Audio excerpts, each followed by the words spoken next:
नमस्कार। Microwave PCB के repairing के बारे में कुछ लोगों ने बोला, तो उसी के अनुसार ये पहला वीडियो पार्ट 1 मतलब सर्किट डायग्राम के बारे में, वायरिंग डायग्राम नहीं, सर्किट पीसीबी। तो आज का टॉपिक है how main relay of A microwave oven working. मतलब ये मेन जहां लिखा हुआ है, कुछ कुछ मॉडल पर आपको ये मिलेंगे नहीं।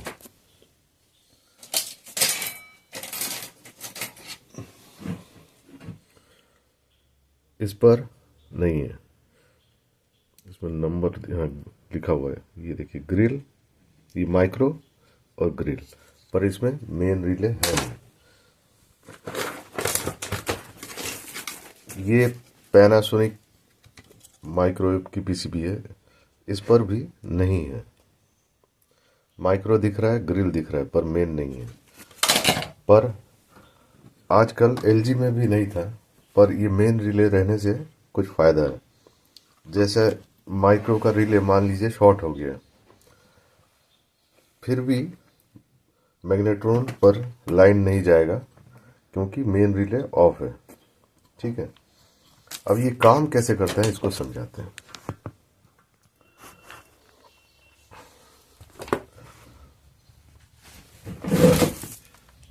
ये एमसीयू,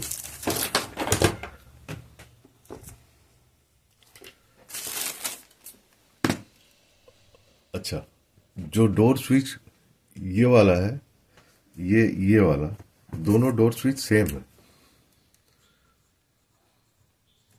मतलब ये आपस में जुड़े हुए हैं। ठीक है, ये दोनों पॉइंट वायरिंग जब होता है तब आपस में प्रिंट इसका एक साथ है। ठीक है, ये वाला, ये वाला, और दूसरे साइड पर ग्राउंड। ठीक है,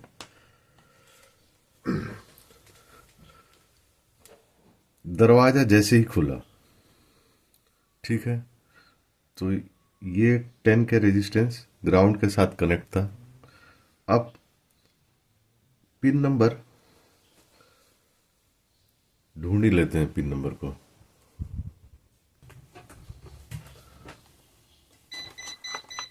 तो पिन 26 कंटिन्यूटी से चेक करना पड़ता है। ठीक है, वीडियो लंबा ना हो जाए तो इसलिए उसको मैंने स्किप कर दिया। तो पिन नंबर 26 पर 5 वोल्ट बन जाएंगे। उसके बाद अच्छा, एक चीज मैं आपको बता देता हूँ, हम लोग वीडियो जल्दी बाजी में बनाते हैं तो कभी कभी नंबर गलत हो सकते हैं। अगर आप सही बोलेंगे, क्योंकि हर आईसी का डिफरेंट डिफरेंट होगा, वो आपको देखना पड़ेगा अपने हिसाब से। ठीक है, नंबर पे मत ऐसे हो जाए कि 5 मतलब 5 ही रहेगा। ठीक है, आगे बढ़ते हैं। यहां पर एक पीएनपी ट्रांजिस्टर, उसको किस तरह से बायसिंग किया गया है देखिए। यहाँ 5 वोल्ट, 5 वोल्ट से दो 10 के एक बेस पे, ये पी एन पी है, तो बेस पर अगर पॉजिटिव होगा तो ये ऑन नहीं होगा। और इधर इसके आईसी के पिन पर 5 वोल्ट, यहाँ पर एक कैपेसिटर का यूज किया है और एक 2K2 रेजिस्टेंस। ठीक है, तो जैसे ही दरवाजा खुलेगा तो 5 वोल्ट यहाँ पे बनेंगे, और 5 वोल्ट बनने के साथ यहाँ पर स्क्वायर वेव बनेंगे। When the 26 pin reaches to 5 volt, square wave generated from that pin. तो स्क्वायर वेव जब बनेंगे तो मतलब ऑक्सिलेट एक फ्रीक्वेंसी पे बनेंगे, वो इस बेस को वहां पर भी बनेंगे, जिसके चलते कलेक्टर पर अब जब भी नेगेटिव होगा तब ये ऑन होगा, पॉजिटिव होगा तो ऑफ होगा। तो इसके चलते इस ये पॉजिटिव 330 ओम्स के साथ इस कैपेसिटर का वैल्यू है 10 यू माइक्रोफैराड, 25 वोल्ट।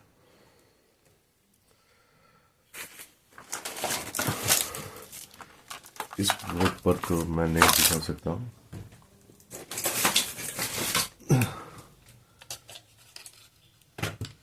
ये सेम बोर्ड ही है, यहां पर लगा हुआ है इसके नीचे, ठीक है, नहीं यहां पर, रुकिए, अच्छा पिक्चर ही भेज देता हूँ, सबसे अच्छा पिक्चर पोस्ट कर देता हूँ, आपको दिखेंगे। डिस्प्ले के नीचे, बिल्कुल डिस्प्ले के नीचे ये कैपेसिटर है, तो ये चार्ज होगा। तो चार्ज होने से, अच्छा आप सोच रहे होंगे कि मैं ये चीज़ क्यों बता रहा हूँ, क्योंकि इस पे बहुत लोग फंस जाते हैं। क्यों फंसते हैं वो थोड़ी देर बाद आपको समझ में आएगा, क्योंकि आपको लग रहा होगा कि मैं जानता हूँ, ये तो समझ लूंगा, बना लूंगा, पर नहीं बनेगा आपका सेट। वो क्यों, मैं अभी बताता हूँ। तो 5 वोल्ट इस पर चार्ज होंगे, फिर एक एनपीएन ट्रांजिस्टर का यूज किया गया है, तो इसके बेस पर वोल्टेज बनेंगे, तो ये रिले ऑन होगा। मतलब दरवाजा खोलने पर जो लाइट जलता है वो इससे होता है, और जब स्टार्ट करते हैं तब यहाँ पे तो दरवाजे में वोल्टेज नहीं रहेगा, ठीक है, पर स्टार्ट करने पर भी वही आपका बनेगा और ये मेन रिले ऑन होगा। और दूसरा एक और ट्रांजिस्टर का यूज किया जाता है, ये सेफ्टी के लिए कैसे यूज हो रहा है आपको बड़े ध्यान से समझना होगा। यहाँ पर भी इसका इमीटर ग्राउंड के साथ डोर स्विच के साथ कनेक्शन हो रहा है, तो यहाँ पर भी 5 वोल्ट, यहाँ पर भी 5 वोल्ट। अब 5 से कुछ कम बन सकते हैं, क्योंकि एक ट्रांजिस्टर को चलाने के लिए हमको चाहिए 0.7 वोल्ट, ठीक है। हमको कितना वोल्ट चाहिए, 0.7 वोल्ट, तो ट्रांजिस्टर ऑन हो जाएगा। अब इसका कलेक्टर जो बाकी रिले के, ये जो मान लीजिए ग्रिल का रिले हो, फिर कन्वेक्शन, ग्रिल, कन्वेक्शन, वीपीसी, इन सब रिले को ऑन करने के लिए जो ट्रांजिस्टर लगे हुए हैं, 1 2 3 4, ये लास्ट के ही लगभग रहते हैं, तो ये इनका इमीटर वाला पिन, इमीटर वाले पिन को ग्राउंड के साथ कनेक्ट किया नहीं रहता है, ठीक है। ये वोल्टेज, ये इमीटर का ग्राउंड यहां से मिलेगा, ठीक है। तो ये प्रोटेक्शन के लिए इसलिए लगाया हुआ है कि मान लीजिए ये ट्रांजिस्टर शॉर्ट भी हो गया तो भी रिले ऑन नहीं होगा, क्योंकि जब स्टार्ट करेंगे तभी ऑन होगा, ठीक है।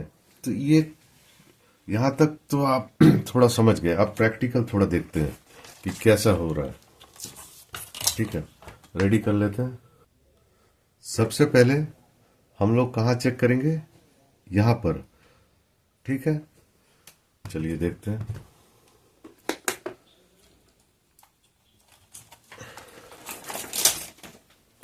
सेट को ऑन किया जाए,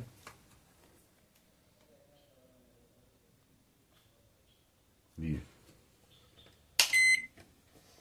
ठीक है। तो यही आपके बेस पर भी जा फ्रीक्वेंसी है 256 हर्ज, और यही फ्रीक्वेंसी बेस पर और फिर कलेक्टर पर, तो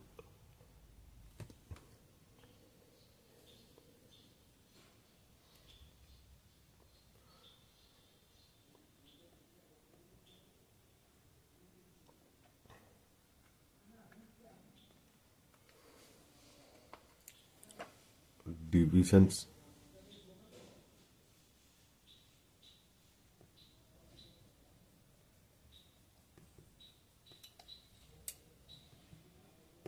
जी वर्टिकल स्केल थोड़ा एडजस्टमेंट करना पड़ा, ठीक है। तो कलेक्टर पर भी 256, बेस पर 256 और आईसी से निकल रहा है 256। तो इस वजह से अब वोल्टेज चेक करते हैं।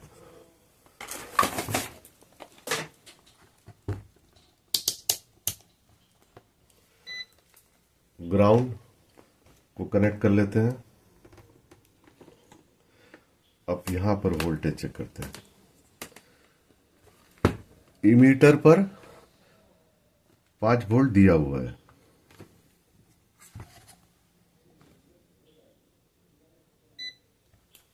ठीक है, इमीटर पर 5 वोल्ट दिया हुआ है। वही कलेक्टर पर ये देखिए 4.5। अब हम क्या करेंगे, इस डोर स्विच के इसको शॉर्ट कर देंगे, मतलब दरवाजा बंद होने पर शॉर्ट होता है। तो अब देखेंगे फ्रीक्वेंसी और वोल्टेज भी बनना बंद हो जाएगा। शॉर्ट कर दिए, अब ऑन करते हैं। अब देखिए कलेक्टर पर कोई भी वोल्टेज नहीं है, और अगर फ्रीक्वेंसी चेक करेंगे तो कुछ सिर्फ नॉइज दिखाएगा। ये देखिए नॉइज भी नहीं दिखा रहा है, कुछ भी नहीं, बिल्कुल ब्लैंक। अब हम क्या करते हैं, इसका डोर स्विच को यहां से खोलते हैं।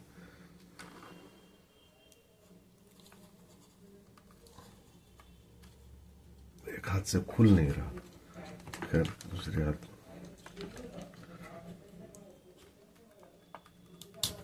खुल गया। तो जैसे ही खुला देखिए, अब क्यों कहा कि ये बहुत जरूरी है, अब समझाते हैं इस चीज को। जल्दीबाजी में सब नहीं सीख पाएंगे, थोड़ा सी इंतजार कीजिए।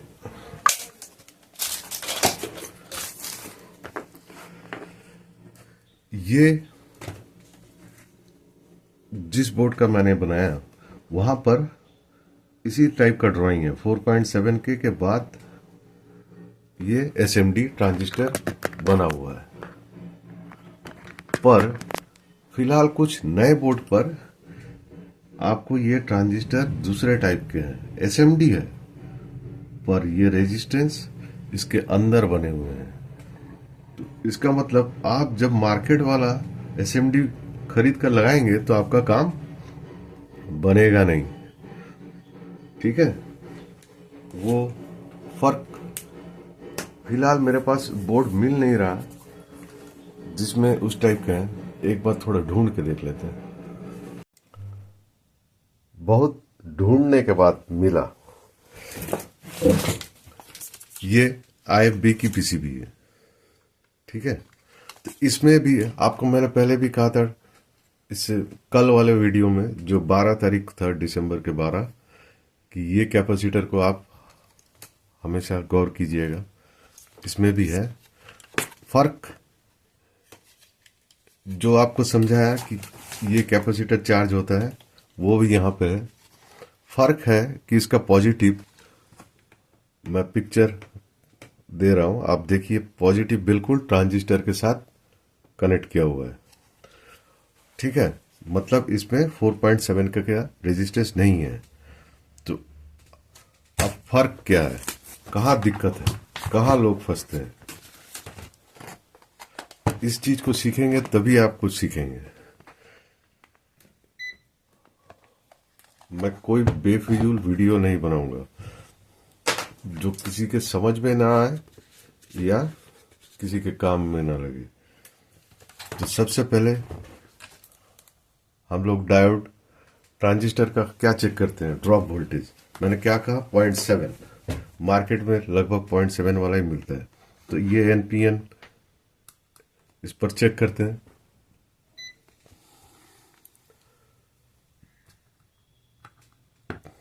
ये 0.7 और इमीटर के साथ 0.7। इसका बैटरी थोड़ा कमजोर हो चुका है। खैर कोई बात नहीं, आपको दिख रहा होगा। लाइट जला दी।